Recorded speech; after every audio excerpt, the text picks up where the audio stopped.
আসসালামু আলাইকুম ওয়া রাহমাতুল্লাহি ওয়া বারাকাতুহু। প্রিয় দর্শক, আপনি কি জানেন, আপনাকে যদি প্রশ্ন করা হয় যে সর্বপ্রথম বাইতুল্লাহ শরীফের তওয়াফ হজ আদায় করেছিলেন কে? আওহাল্লাহু ইলা আদম, আল্লাহ পাক রব্বুল আলামিন আদম আলাইহিস সালামের প্রতি ওহী প্রেরণ করলেন। ফাকালা, অতঃপর তিনি বললেন, ইয়া আদম, হে আদম, হুজ্জি হাযাল বাইতু ক্বাবলা আন ইয়াহদুসা আলাইকা হাদাস। হে আদম, তুমি হজ আদায় করে নাও ওই ঘরের, যে তোমার কাছে নতুন কোনো জিনিস আসার পূর্বে। ক্বালা ওয়া মা ইয়াহদুসু আলা ইয়া রাব্বি। আদম আলাইহিস সালাতু ওয়াস সালাম সঙ্গে সঙ্গে আল্লাহ পাক রব্বুল আলামিনকে প্রশ্ন করেছিলেন, ক্বালা ওয়া মা ইয়াহদুসু আলা ইয়া রাব্বি, হে আল্লাহ, ওই নতুন ঘটনা কি?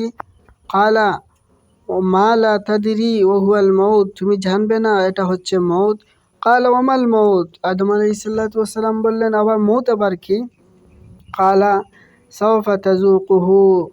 আল্লাহ পাক রব্বুল আলামিন আদম আলাইহিস সালাতু ওয়াস সালামকে বলেছিলেন, অচিরেই তুমি তার স্বাদ আস্বাদন করবে। আখরাজাহুল ওয়াইলামি আন আনাস রাদিয়াল্লাহু তাআলা আনহু। अल्लाह ताला ने आदम अलैहिस्सलाम को वही भेजी।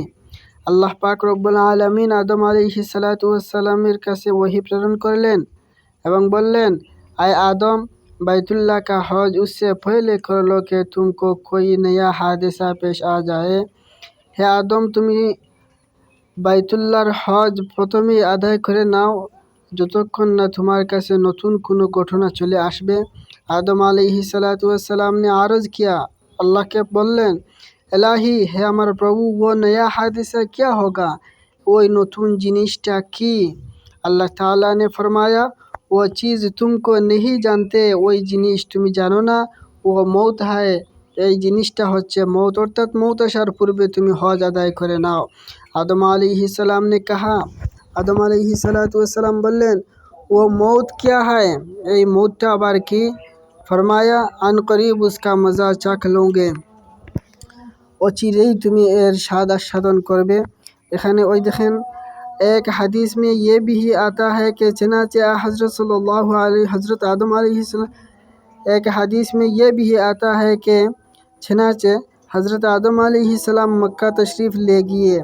आदम अलैहिस्सलातु वस्सलाम मक्का तशरीफ़ निलेन, तो आपका फ़रिश्तों ने इस्तकबाल किया, तो आदम अलैहिस्सलातु वस्सलाम के फ़रिश्तारा इस्तकबाल कर लो और कहा, এবং ফেরেশতারা বললেন, আসসালামু আলাইকুম ইয়া আদম আলাইহিস সালাম, আপনার উপর শান্তি বর্ষিত হোক হে আদম আলাইহিস সালাতু ওয়াস সালাম, आपका হজ কবুল हुआ, আপনি যে উদ্দেশ্যে এসেছেন হজ আদায় করতে, আপনার হজ কবুল হয়ে গেছে। क्या आप खबर नहीं है कि आपसे 2000 बरस पहले भी उसका घर का হজ किया गया, যে আপনার এটা স্মরণে নেই যে আপনি এই 2000 বৎসর পূর্বে এই ঘরের হজ আদায় করেছিলেন, অর্থাৎ এই ঘরের তওয়াফ করেছিলেন। উস ওয়াক্ত কাবা সুরুখ ইয়াকুত কা থা, ওই সময় কাবা ছিল ইয়াকুত দ্বারা সজ্জিত। তাহলে এই ঘটনা দ্বারা আমরা জানতে পারলাম, এই হাদিস দ্বারা জানতে পারলাম যে সর্বপ্রথম আদম আলাইহিস সালাতু ওয়াস সালাম বাইতুল্লাহ হজ করেছিলেন এবং সর্বপ্রথম মৌতের যে ভয় দেখানো হয়েছিল, সেই মৌতের ভয় দেখানো হয়েছিল আদম আলাইহিস সালাতু ওয়াস সালাম। এই হাদিসটি বাহির করা হয়েছে আখরাজাহুল ওয়াইলামি, ওয়াইলামি নামক কিতাব থেকে বাহির করা হয়েছে। সূত্র হলো আন আনাস রাদিয়াল্লাহু তাআলা আনহু। আর এই হাদিসটি বর্ণনা করেছেন মুসান্নিফ ওয়াইলামি বলেন, এই হাদিসটি বর্ণনা করেছেন আনাস রাদিয়াল্লাহু তাআলা আনহু। তাহলে আল্লাহ পাক রব্বুল আলামিন আপনাকে আমাকে বুঝার তৌফিক দান করুন। ওয়া আখিরু দাওয়ানা আলহামদুলিল্লাহি রাব্বিল আলামিন।